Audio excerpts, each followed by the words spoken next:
Queridos, graça e paz. Vamos retornar às exposições no livro de Provérbios e hoje especificamente nós vamos meditar dos versos 12 a 15. Provérbios 6, de 12 a 15.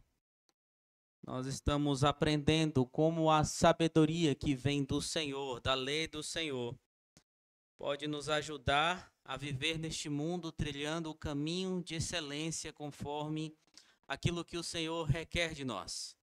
Não com perfeição, mas confiados na graça e na misericórdia do próprio Deus, pois somos imperfeitos, pecadores, mas o Senhor conduz o seu povo a fazer a sua vontade.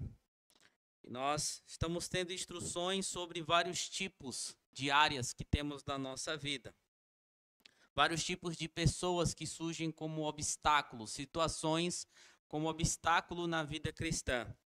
E como lidamos com cada uma dessas situações, confiados somente na sabedoria que vem do Senhor, no agir poderoso do Senhor em nosso coração. Provérbios 6, de 12 a 15, diz assim a palavra do Senhor. O perverso e vil é o que anda com a iniquidade na boca. Pisca os olhos, arrasta os pés e faz sinais com os dedos. No seu coração há perversidade. Está sempre planejando mal e semeando discórdia. Por isso a sua destruição virá repentinamente. De um momento para o outro, ficará irremediavelmente arruinado. Vamos orar mais uma vez. Senhor soberano, assista-nos, ó Deus Trino, mais uma vez com a tua misericórdia, para que compreendamos a tua palavra, para que aprendamos a tua lei e para que sejamos alimentados por ela, impactados por ela. E assim, ó Deus, possamos caminhar e trilhar o caminho que nos livra da perversidade, nos livra, ó Deus, das atrações do mundo aí fora. Um caminho que olha diretamente para a cruz de Cristo, sem se desviar para a direita nem para a esquerda, aguardando o momento da consumação e da glorificação no Senhor. Ó Deus, ajuda o pregador, Senhor. Ajuda por misericórdia, porque é falho, é pequeno, é limitado. Mas confiado, ó Deus, em Ti, no Teu agir, certamente tudo ocorrerá bem, para a glória do Senhor e para benefício do Teu povo. Assim nós oramos, em nome de Jesus. Amém. Meus irmãos, na última mensagem que considerou os versos de 6 a 11, nós vimos aqui uma advertência contra a preguiça. Como a preguiça ela pode impactar negativamente a vida de uma pessoa e como a preguiça também tem a ver com o nosso coração, o coração do homem, com o mal moral que existe dentro do homem e não desenvolver aquilo que foi chamado e feito para fazer, trabalhar, para que não corresse o risco de adquirir pobreza total e até mesmo ter que se vender como escravo para sobreviver, como acontecia muitas vezes no mundo da época, e nos alertando também como devemos deixar de lado qualquer interesse, qualquer atração, qualquer tentação quanto a uma vida preguiçosa, principalmente no que se refere às coisas de Deus, nos nossos dias atuais, na nossa vida, no nosso cotidiano. E agora, queridos, nós vamos ver uma advertência contra a maldade, contra o homem mau e vil. Ambos os trechos aqui, tanto o anterior como o de agora que nós acabamos de ler, tratam de padrões de comportamentos autodestrutivos, mas com abordagens complementares. Enquanto os versos de 6 a 11 advertem contra a falta de sabedoria prática no trabalhar, Os versos de 12 a 15 expõem a corrupção moral ativa que pode existir na vida do homem que segue e trilha os caminhos do seu coração pecaminoso, trazendo apenas engano. E a mensagem é: se a preguiça te destrói, a maldade destrói aos outros e a ti mesmo também.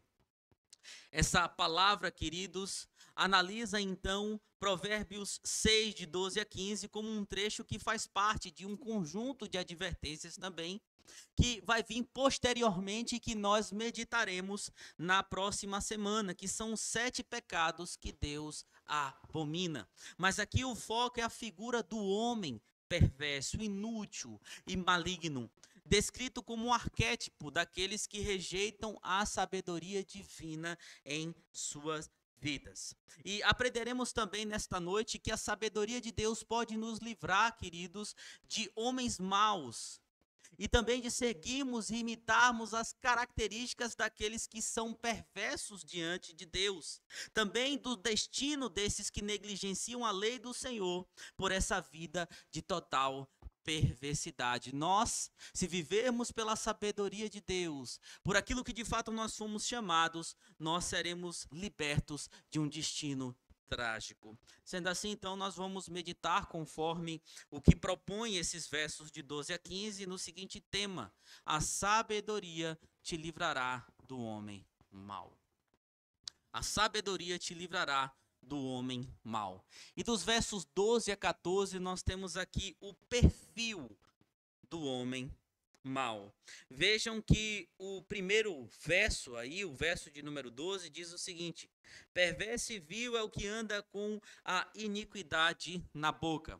Mas olhando para o texto hebraico, uma possível tradução que se aproxime mais é homem de Belial ou homem de iniquidade. Ambos os textos estão juntos no texto hebraico. E aqui é interessante, porque a palavra homem, tanto para homem de Belial como de iniquidade, é usado aqui 2 vezes. Porém, são termos diferentes que são utilizados no texto hebraico. O primeiro é Adam, de onde vem a palavra Adão, que é derivado de Hadamar, que é terra. E é importante isso porque Adão pode significar também humanidade, não apenas homem, mas humanidade. Então esse é um termo genérico, referindo-se ao homem no sentido amplo de ser humano. Mas o outro termo utilizado aqui é Ish, que tem uma conotação mais específica, algo mais pessoal, algo mais individual. E não se sabe ao certo por que o autor escolheu esses 2 termos diferentes e não 2 iguais. Mas é possível que os usos desses 2 termos juntos possa ser uma forma de enfatizar a natureza depravada do indivíduo descrito, caracterizando-o tanto como um ser humano em geral, como um indivíduo específico que pratica o mal, ou seja, ele é corrompido tanto na sua raiz, por fazer parte de uma humanidade geral que está corrompida pelo pecado, quanto pelas próprias falhas morais que existem no seu coração. Isso porque, queridos, é algo natural da humanidade ser corrompido por natureza. E a Bíblia deixa muito claro isso.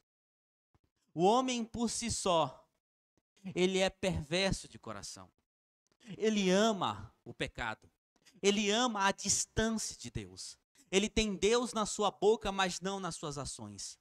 Ele tem os seus ídolos pessoais no coração. Ele é o seu próprio ídolo. A sua vida é o que realmente importa. Os seus anseios é o que realmente importa. Mas misturado com tudo isso está a perversidade da moralidade de um coração que tem prazer mais em si mesmo do que na lei de Deus. É por isso que quando a gente fala assim, fulano de tal é bonzinho, é maravilhoso, só faltava ser crente. Fulano de tal é tão bom que até mesmo sem Cristo não é possível que ele vá para o céu. Quantas pessoas não dizem isso?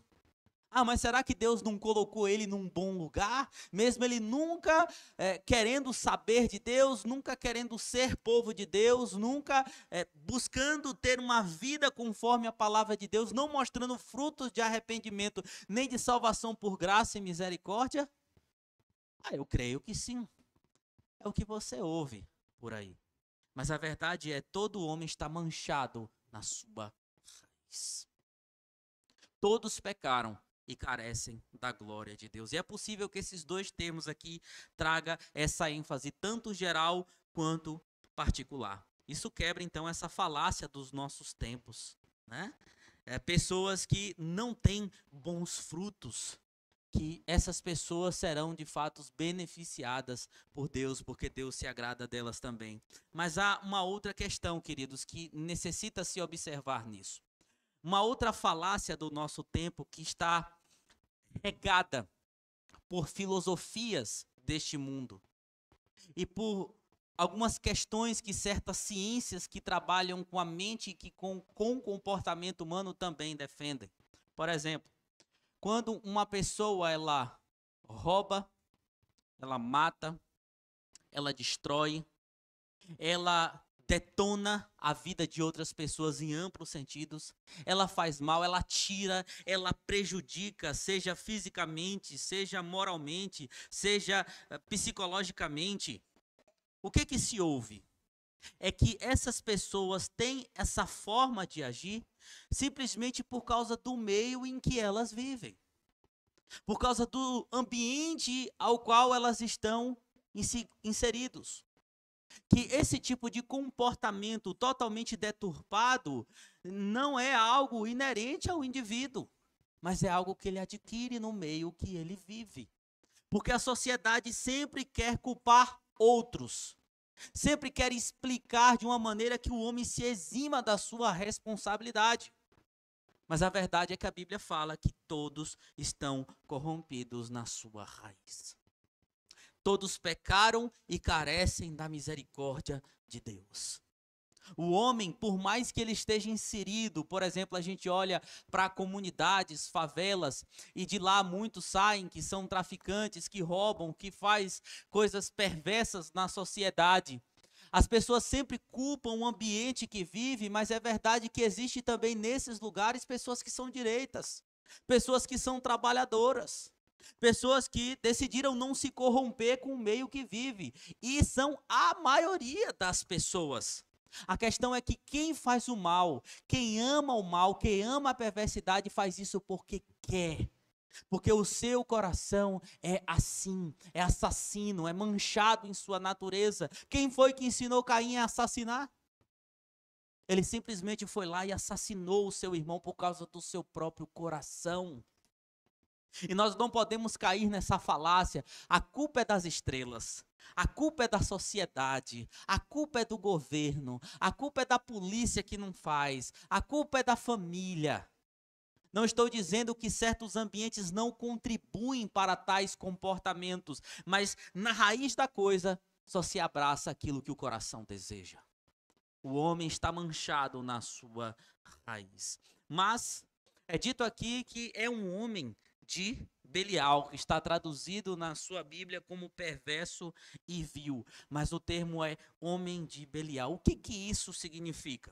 O que você deve saber é que quando alguém era chamado de homem de Belial, não necessariamente era uma referência primária a Satanás. Muitos têm esse equívoco. No Antigo Testamento, esse termo não era utilizado para dizer que alguém era homem de Satanás, mas era para descrever pessoas perversas em seu ser.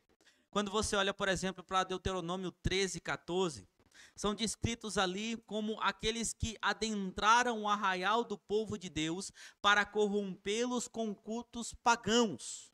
Pessoas que adentraram o arraial de Deus para trazer a apostasia são chamados de homens de Belial. Em Juízes 19:22, é utilizado, queridos, para descrever homens que tinham práticas e desejos homossexuais. Homens que tinham práticas e desejos homossexuais. E essas pessoas são chamadas de homens de Belial. O texto está claro lá. Em 2 Samuel 2:12, essa mesma expressão é utilizada para se referir aos filhos do sacerdote Eli. Eles eram ladrões, mentirosos, Hófini e Finéias, que usavam a posição que tinham até para se deitar com as mulheres que serviam à porta da tenda, como está lá em Samuel 2:22 também. Queridos, mas em outros lugares das Escrituras, nós vamos ver que esse mesmo termo é utilizado no Antigo Testamento. Só que tem uma questão importante que precisamos nos atentar e observar. Todas as vezes que a Bíblia coloca alguém ou um grupo como homens de Belial, que de fato são malignos, porque Davi é lá chamado em 2 Samuel 16:7, por Simei como um homem de Belial, mas de forma injusta. Não estou falando disso. Mas quando alguém justamente era chamado de homem de Belial, o Senhor os matava logo em seguida. Todas as vezes, gravem isso, que o termo aparece, logo em seguida o Senhor traz juízo sobre eles. O juízo do Senhor vi. Esse homem é descrito aqui, o homem mau, como alguém que está prestes a receber o juízo do Senhor também. Na literatura judaica posterior e no Novo Testamento, esse ser diabólico se torna uma designação explícita para o próprio diabo, o comandante dos demônios, 2 Coríntios 6:15. Aí sim já existe uma associação mais próxima com Satanás. Mas a partir daqui, então, o texto dará 3 características principais de como o homem mau trama e executa essa sua perversidade. É dito que a sua comunicação, ela é pervertida. Ele anda com a iniquidade na sua boca, ou seja, ele distorce a verdade. A sua fala é perversa. Ele não diz a verdade, ele manipula as palavras. A boca dele não é um instrumento de edificação, mas de destruição. Ele mente, ele engana, ele distorce os fatos para seus próprios fins. Não é apenas um deslize, é um padrão. Mas aqui algo chama a nossa atenção mais uma vez. A Bíblia diz que essas são características de homens corrompidos pelos pecados e não de pessoas que fazem parte do corpo de Cristo. E não de pessoas que fazem parte da igreja. E esse é o problema. Muitos, queridos, infelizmente, que se dizem servos do Senhor e povo do Senhor, têm esse mesmo tipo de comunicação pervertida. A fala é distorcida. Vive de meias verdades, mente para se beneficiar, mente acerca de si e mente acerca dos outros também, manipula as palavras. A boca não é um instrumento de edificação, porque nós cristãos somos chamados a ter palavras que repreendem, mas que também edificam. E a grande questão é que muitos não abrem a sua boca para edificar, para construir, mas só para destruir. Infelizmente, quantos fatos são distorcidos? E não é um deslize, é um padrão. Porque infelizmente, por causa da malignidade que ainda nos assombra, o pecado que ainda infelizmente existe no nosso coração, é possível que uma vez ou outra nós caiamos em determinadas falas distorcidas, pecaminosas. Mas isso deve ser um deslize e não um padrão na nossa vida. Porque não faz parte dos homens que são agradáveis, homens e mulheres que são agradáveis diante de Deus. E isto é um alerta para nós. O texto diz também no verso de número 13, que a linguagem corporal do homem mau revela más intenções. É dito que ele se comunica com esses sinais: piscar os olhos, arrastar o pé e apontar os dedos. O que é que esses gestos aqui significam? São gestos e sinais usados por uma pessoa maliciosa ou trapaceira para se comunicar secretamente ou enganar a outros. Eram gestos associados justamente à conspiração e traição na antiga cultura judaica e de povos vizinhos na época. Salmo 35, verso de número 19. Esses gestos são parte da descrição mais ampla desse comportamento de um homem vigarista, de um homem indecente, de um homem mal intencionado. Tais sinais corporais são usados para avisar os comparsas ou pegar as vítimas desprevenidas. Eu creio que todos aqui já visitaram a 25 de março e também a Santa Efigênia. Por um tempo, eu andei bastante lá na 25 de março, andando, comprando umas bugigangas para mandar lá para a Bahia, tal, consegui um dinheirinho a mais. E eu percebi que existiam ali os maus intencionados. E era fácil, depois que você prestava bastante atenção, ver o modus operandi deles para roubar pessoas. Então, um avistava, já mandava sinal para o outro que estava na outra esquina. Esse outro já chamava um outro que estava na outra esquina. Ambos se juntavam, iam se aglomerando atrás das pessoas. Um distraía e o outro roubava. Passou no jornal nessa mesma época que naquela ponte que liga 25 de março a Santa Efigênia, a rua Santa Efigênia, existia também um grupo de homens e mulheres que estavam ali. Eles olhavam para a vítima, começavam a fazer sinais entre eles, cercavam a vítima para poder tomar as coisas, os pertences dessas vítimas. E é mais ou menos isso aqui que o texto leva, queridos. Para isso que o texto leva. Esse tipo de pessoas que têm comportamentos, sinais que apenas prejudicam. São traiçoeiras, astutas, operam nas sombras, usando sinais e subterfúgios para manipular e prejudicar. E é difícil nós olharmos para isso e não lembrarmos de Judas Iscariotes. Aquele a quem eu beijar, é esses que vocês irão prender. Na calada da noite, vai Judas e trai o seu Senhor com um sinal. Na face do amor, algo maligno estava por trás. E às vezes, queridos, nós devemos ensinar as nossas crianças, principalmente aqueles que são pais, sobre alguns perigos. Nós vamos ver mais à frente de homens maus, mas devemos nos atentar a pessoas más intencionadas. Por exemplo, as moças que são mais novas, que estão na escolinha, que estão na fase da adolescência. Cuidado com aqueles meninos que ficam rindo para você, abrindo um sorrisão, fazendo um sinal pro outro, né? Oh, que coisa legal, aquela mina ali, tá, aquela coisa.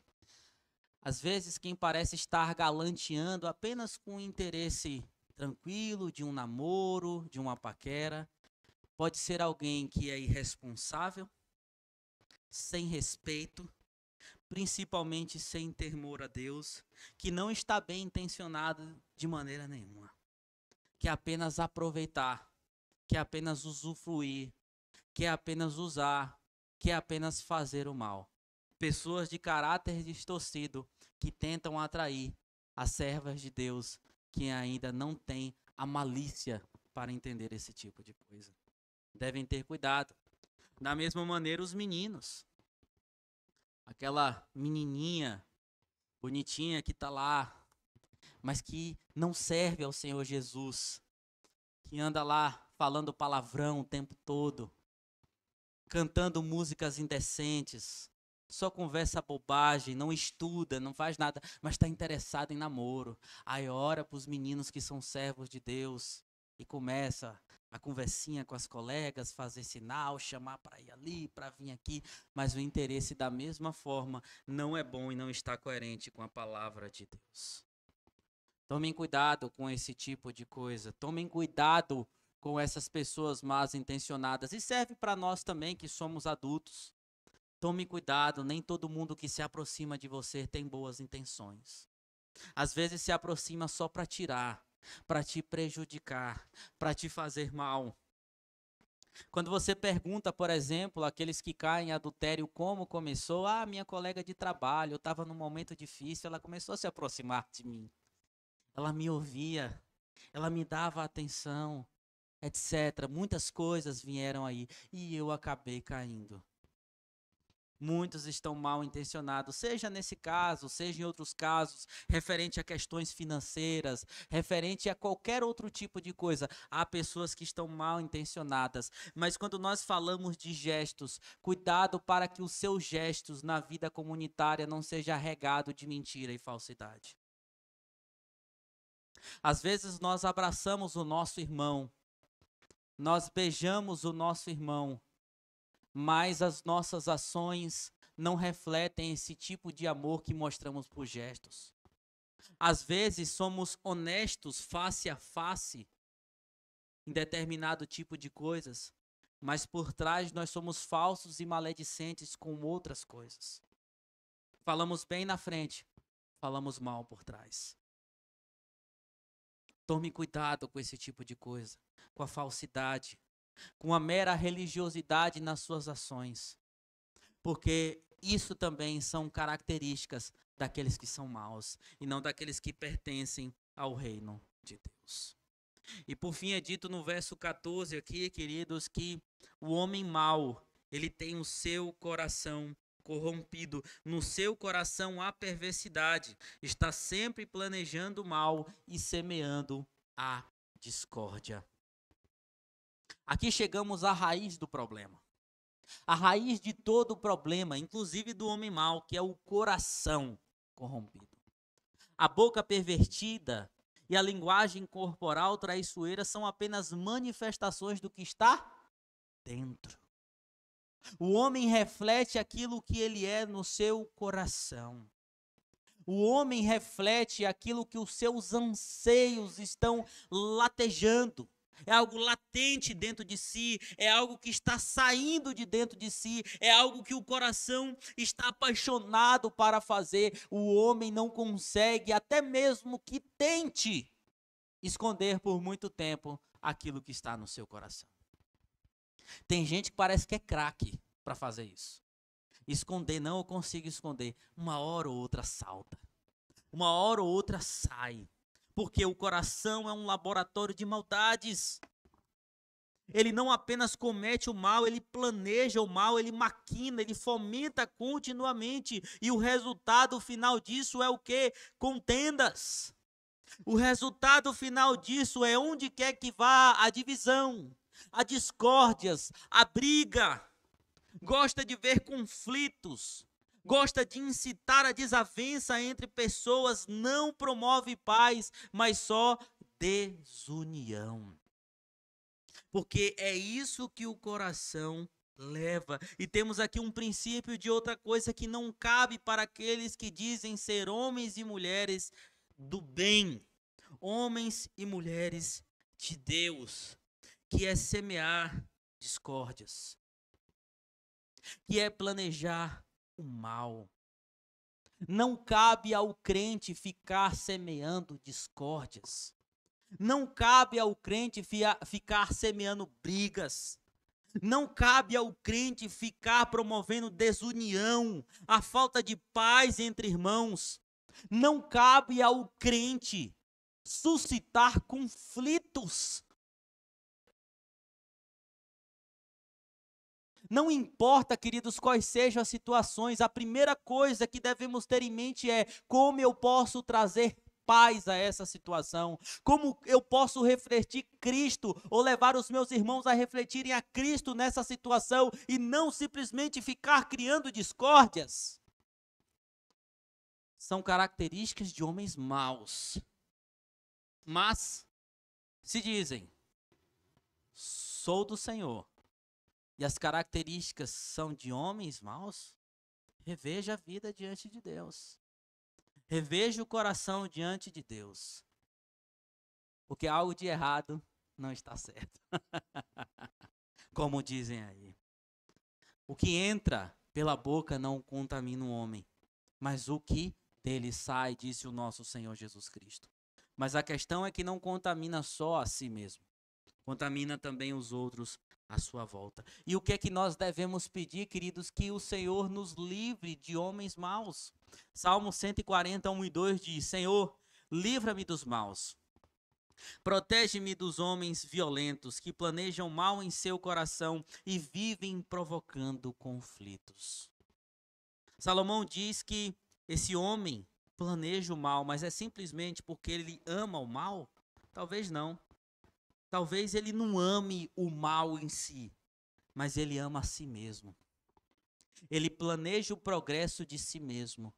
Ele faz porque é o seu ser que tem que estar em evidência, que geralmente são características daqueles que são malignos. Meus irmãos, nós temos aqui então advertências claras. Nós temos a importância do quê? Da integridade para a vida daqueles que dizem serem servos do Senhor e caminhar pela sabedoria. O contraste do homem perverso está na Bíblia, que é um chamado a viver com honestidade e justiça.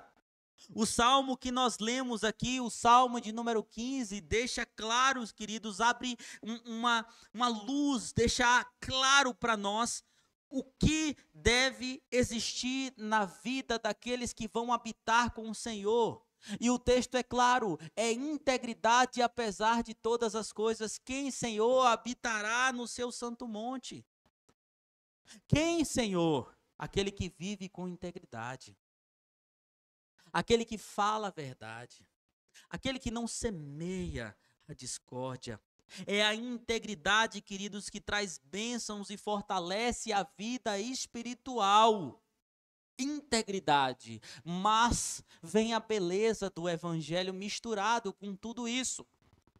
Porque essa integridade não pode ser algo que surge de nós. Lembra que nós falamos, estamos manchados na raiz, por natureza. Mas essa integridade surge daquele que o Salmo 15 aponta. Porque o único que não cometeu pecado e nem na sua boca se achou engano, conforme 1 Pedro 2,22, foi o Senhor Jesus Cristo. O Senhor Jesus Cristo foi o único que não cometeu pecado, a sua boca não se achou engano, as suas palavras sempre construíam, edificavam, condenavam para a glória de Deus, mas sempre edificou o seu povo.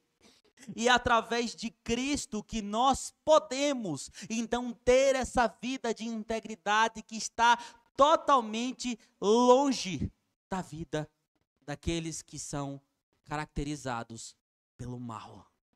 Por viver o mal, plantar o mal, semear o mal. A sabedoria te livrará do homem mau. E aí agora você vai entender que o tema dessa mensagem é ambíguo. Porque ele não só te livrará do homem mau, mas de ser um homem mau. E do velho homem mau que habita no teu coração. Você tem o velho homem, que segundo as escrituras é aquele que está ali, parecendo que está morto. Mas na fraqueza espiritual ele, estou aqui. E o homem mau, o velho homem, é caracterizado por querer negligenciar a palavra do Senhor, por querer pecado, por querer se lançar no pecado. Mas é a sabedoria, queridos, que nos livra de tudo isso. Mas é também, como eu falei, um chamado para que os pais possam ensinar seus filhos sobre pessoas mais intencionadas neste mundo. Você pai, você mãe, você que é mais velho, você que está na igreja, irmãs que têm essa capacidade também são instruídas pela palavra de Deus a pastorearem e orientarem as irmãs mais novas, tios da igreja, tias da igreja, todos aqueles que têm responsabilidades sobre os pequenos membros dessa igreja, aqueles que são mais novos também. É a nossa obrigação ensinar, nós que somos pessoas mais experientes, sobre as pessoas más deste mundo. Não podemos deixar de ensinar os nossos pequeninos, os nossos adolescentes, aqueles que já entraram também, estão começando a fase adulta. Mas não é só apenas a malandragem que se adquire com a vida, né? De entender como é que as coisas funcionam, quanta gente mal tem neste mundo, para ter cuidado com pessoas mal intencionadas, mas é principalmente utilizando os princípios da palavra de Deus. Os pais em casa devem cultuar, devem fazer devocionais e aproveitar para mostrar quão mau é o coração daqueles que estão aí fora. Quão mau é o coração de nós mesmos e que precisamos sempre da misericórdia de Deus para não ceder a isso, somente pela palavra de Deus. Agora no verso 15, depois de falar das características do homem mau, fala-se do destino do homem mau.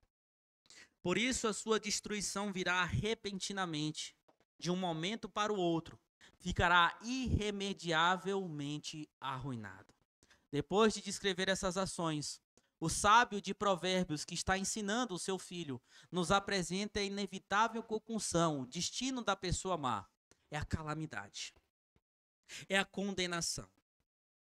É, queridos, algo que vem a ser irreparável.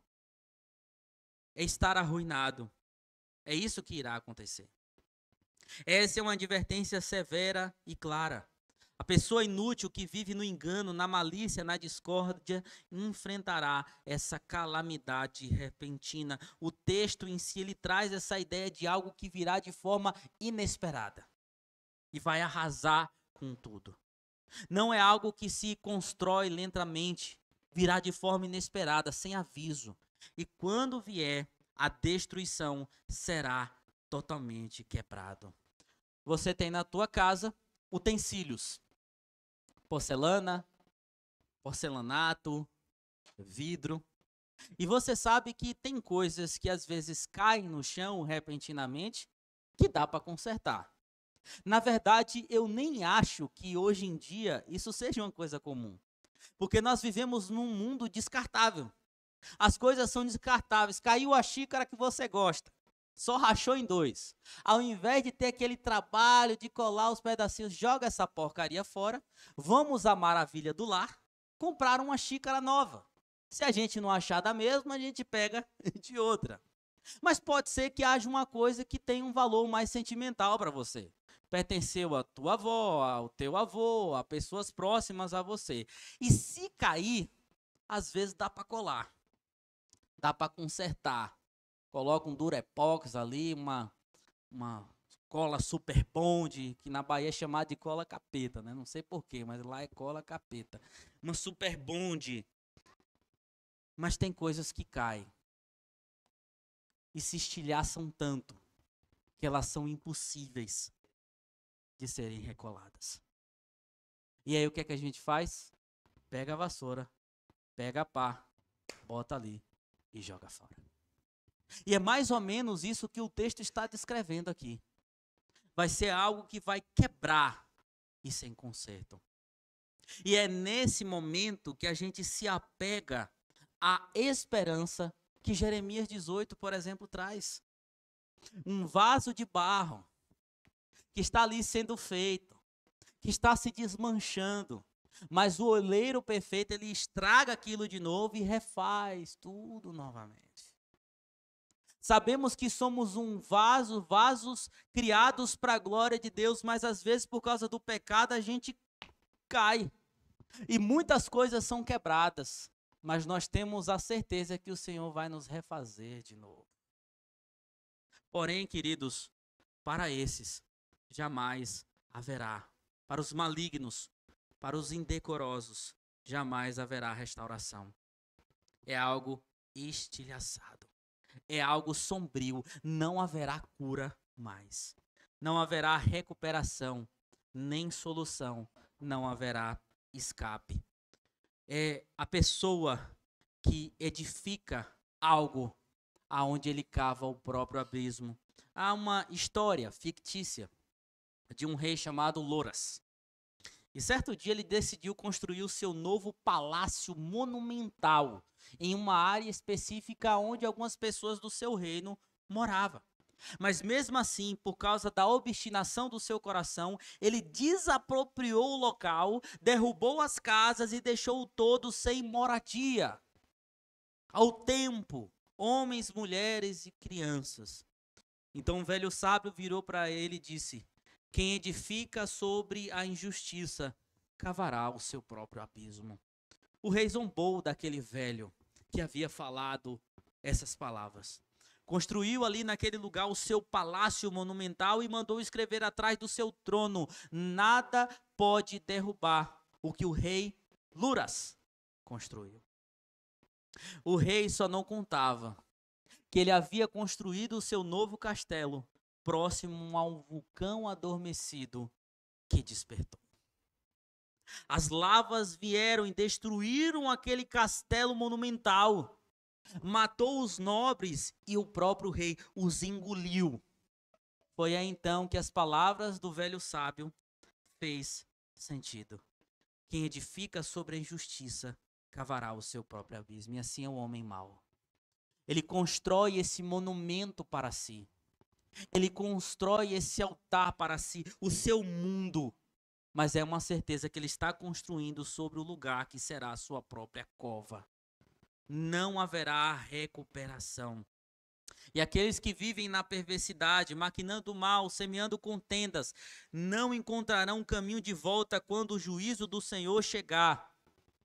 No dia do juízo, queridos, que muitos se esquecem que haverá, não terá mais volta.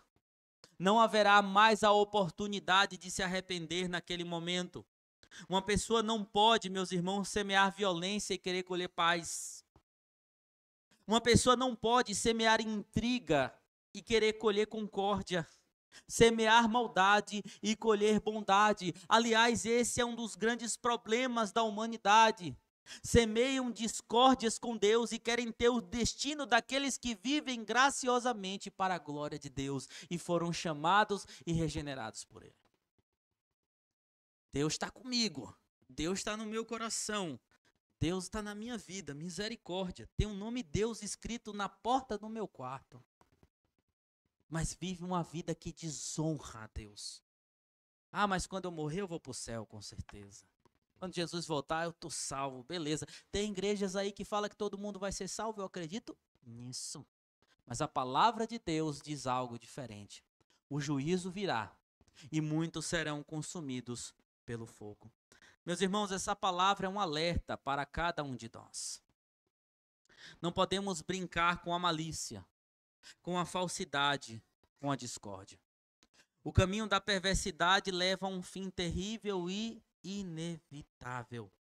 Não apenas quem faz, mas também quem segue. Lembre-se que em Provérbios até aqui nós estamos vendo o pai alertando o jovem, seu filho, a se livrar dos caminhos dos pecadores, dos ímpios, dos maledicentes, dos estrangeiros que vinham corrompê-lo, que vinham colocá-lo como uma pessoa que tomasse as suas dívidas e colocasse a própria vida em perigo. Pessoas que só tramam mal, desejam mal, adultério, tudo o que há de ruim. E quando se associa com esse tipo de gente, acaba seguindo o mesmo caminho. Salomão aqui reforça essa ideia da atitude de Deus para com a pessoa tola. E essa linguagem é forte e nunca deve ser algo que faça parte da nossa vida. Mas de maneira geral, este aqui é um retrato de um homem e de uma mulher sem Cristo. Este é um retrato de uma pessoa sem Cristo. E aí então que nós nos deleitamos naquilo que a palavra de Deus diz. Que o Senhor nos chamou das trevas para a luz. Nos deleitamos naquilo que a palavra fala, que Cristo transformou o nosso ser. Que Cristo é a luz que brilhou na escuridão do nosso ser. Que Cristo foi aquele que veio para nos libertar das amarras do pecado, da inimizade e da maledicência que fazia a nossa existência ofender a Deus. Isso traz, queridos, conforto, alegria, admiração ao nosso coração, porque sem Jesus esse texto estaria descrevendo a mim e a você.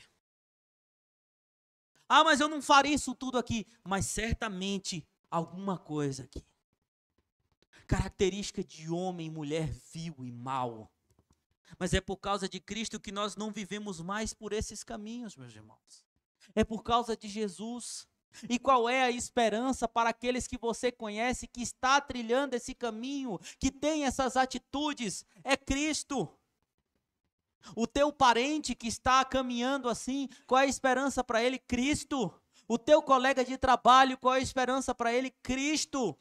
Pessoas próximas a você, pessoas que você tem contato, que conhece, a esperança sempre vai ser Cristo. Apresente Cristo, fale de Cristo.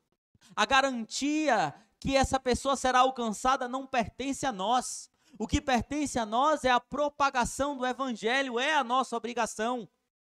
Mas a única esperança é Cristo pegar essa palavra pregada e, se for alguém que ele tem planos, aplicar nesse coração e transformar e mudar. Talvez você que está aqui nesta noite já foi uma pessoa que se encaixa em alguma dessas coisas aqui, mas o Senhor transformou o seu ser, porque somente o poder de Cristo pode livrar o homem desse tipo de vida. É em Cristo que devemos confiar. É em Jesus que devemos nos deleitar, mas também devemos pregar Jesus às pessoas que vivem assim, sabendo que é a única esperança para eles. Do contrário, é morte e perdição eterna. Meus irmãos, assim nós chegamos ao fim desta palavra. Nós vamos então entoar este cântico, aonde nós declaramos que só confiamos no Senhor. É no Senhor que está a nossa confiança de que todas as coisas caminharão bem, que não cederemos à maldade e à perversidade dos homens no nosso coração, mas é no Senhor que podemos confiar que Ele nos livrará e nos fará continuar vivendo para a glória dEle. Vamos cantar esse cântico? Convido a igreja a se colocar de pé.